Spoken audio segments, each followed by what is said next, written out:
Assalamualaikum warahmatullahi wabarakatuh dan selamat pagi. Nah, hari ini kita akan lanjutkan materi kita mengenai perbandingan ya. Hari ini kita akan belajar mengenai perbandingan senilai. Nanti di pertemuan berikutnya kita akan belajar mengenai perbandingan berbalik nilai. Jadi ini ada sepaket ya, tapi sebagi menjadi dua part. Oke, yang pertama untuk perbandingan senilai dulu.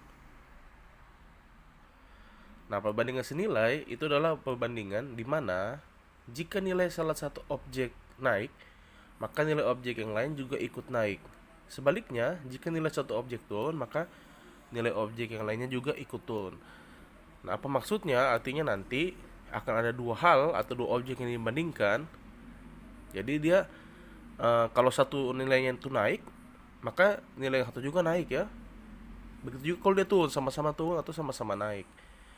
Nah, ini contoh cerita yang sesuai dengan perbandingan senilai. Jadi untuk mengerjakan soal yang berhubungan dengan perbandingan senilai atau perbandingan berbalik nilai, yang pertama kalian lakukan adalah harus identifikasi dulu jenis soalnya. Ya, jadi soalnya ini kalian harus tahu apakah dia masuk di perbandingan senilai atau berbalik nilai. Nah, untuk contoh-contoh soal yang untuk perbandingan senilai, yang pertama itu ada perbandingan antara jarak tempuh dan bahan bakar. Apa maksudnya? Kalau kalian cermati, semakin jauh jarak tempuhmu, misalnya naik mobil atau naik motor, maka bahan bakar yang dibutuhkan juga semakin banyak. Kemudian yang kedua, perbandingan antara pakan ternak dan hewan ternak. Di sini yang kalian harus pahami adalah ketika semakin banyak hewan ternak yang kalian punya, maka banyak makanannya juga akan semakin bertambah ya, jadi dua-duanya naik. Yang ketiga, perbandingan banyak kue dan bahan kue. Artinya semakin banyak kue yang kau buat, maka semakin banyak juga bahan kue yang kau butuhkan.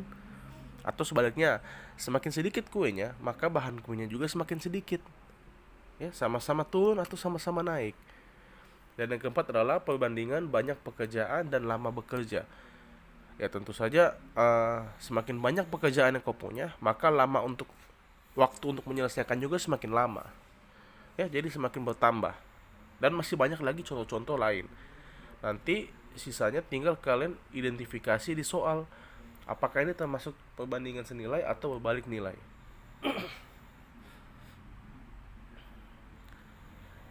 Oke, saya kasih contoh satu nomor.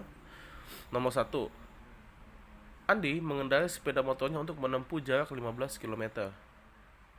Untuk menempuh jarak 15 km, Andi membutuhkan 4 liter bensin. Jadi kalau jaraknya 15 kilo, dia butuh 4 liter bensin.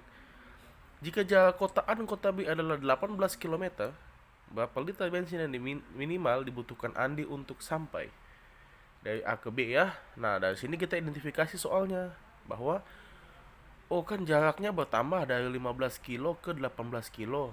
Berarti jumlah bensin yang saya butuhkan itu juga semakin banyak. Sama-sama naik. Nah, karena soal ini sama-sama naik, maka pastilah soal ini adalah soal perbandingan senilai. Nah, saya akan aja caranya pakai cara tabel yang paling simpel. Nah, kita buat seperti ini tabelnya. Ada jarak dan bensin, perbandingan ya. Kalau jaraknya 15 km, maka bensinnya adalah 4 liter. Kalau jaraknya 18 km, bensinnya kita misalkan X, karena itu yang kita mau cari, kita tidak tahu. Baik, untuk perbandingan senilai, caranya nanti akan berbeda dengan perbandingan berbalik nilai yang temannya nanti ya. Nah, jadi harus diperhatikan, nanti kalian akan ingat kembali. Nah, untuk perbandingan senilai, cara mengalinya bagaimana? Caranya adalah dengan kali silang.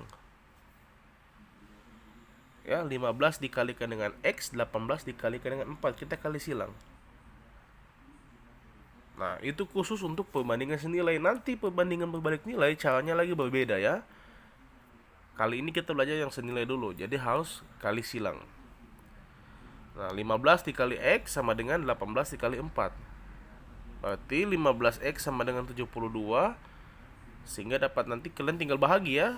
Pakai persamaan linear satu variabel. Nanti dapat X-nya sama dengan 4,8 ya. Nanti di sini kalian bahagi saja dengan 15 ya.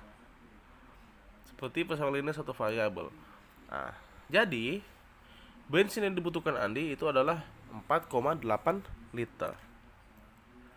Ya, jadi bertambah ya, jaraknya bertambah, bensinnya juga bertambah. Oke, kita lanjut ke contoh soal yang kedua. Nah, Pak Rahmat punya 25 ekor ayam. Untuk memberi makan dalam sebulan, Pak Rahmat membeli 20 kg jagung.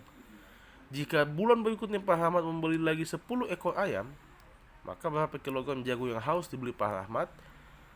Nah, di sini kan dikatakan Pak Rahmat beli lagi 10 ekor ayam, ya berarti ayamnya bertambah. Semakin banyak ayamnya, maka semakin banyak pula jagung yang akan dikasih makan. Berarti ayam bertambah, jagung bertambah. Ini jelas perbandingan senilai, sama-sama naik ya. Maka gimana caranya? Gunakan cara tabel. Oke, ketika ayamnya 25 ekor, maka yang dibutuhkan jagungnya adalah 20 kilo. Nah, di sini dikatakan di soal bahwa dia membeli lagi 10 ekor, maka 25 ditambah 10 ya. Sekarang ayamnya ada 35. Jadi hati-hati jangan diisi dengan 10 ya. Baca baik-baik soalnya. Kemudian jagung dibutuhkan kita misalkan X karena kita tidak tahu.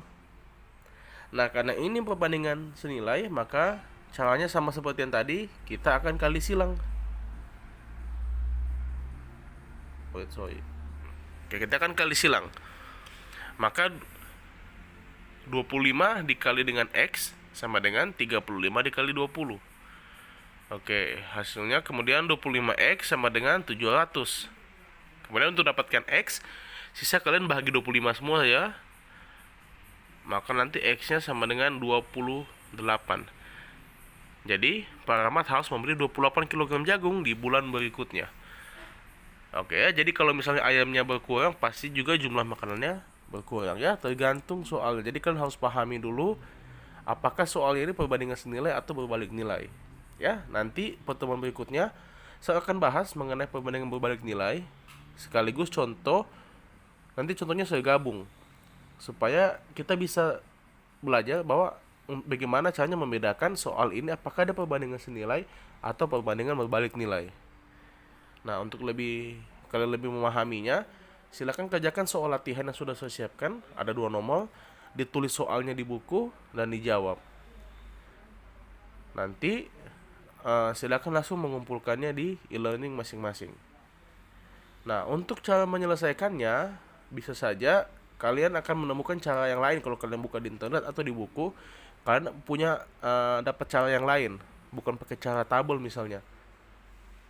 Nah, itu tidak ada masalah, saya kasih bebas. Tapi kenapa saya gunakan cara tabel, kenapa saya gunakan cara yang ini? Karena menurut saya ini adalah cara yang paling simple dan cara paling pendek, yang bisa meminimalkan kesalahan kalian dalam mengerjakan. Di buku biasanya ada cara yang berbeda, tapi takutnya nanti kalian bingung, maka saya akan gunakan cara yang paling mudah. Baiklah, kalau sudah, demikian pembelajaran kita hari ini. Sampai ketemu lagi di pembelajaran selanjutnya. Assalamualaikum warahmatullahi wabarakatuh dan selamat pagi.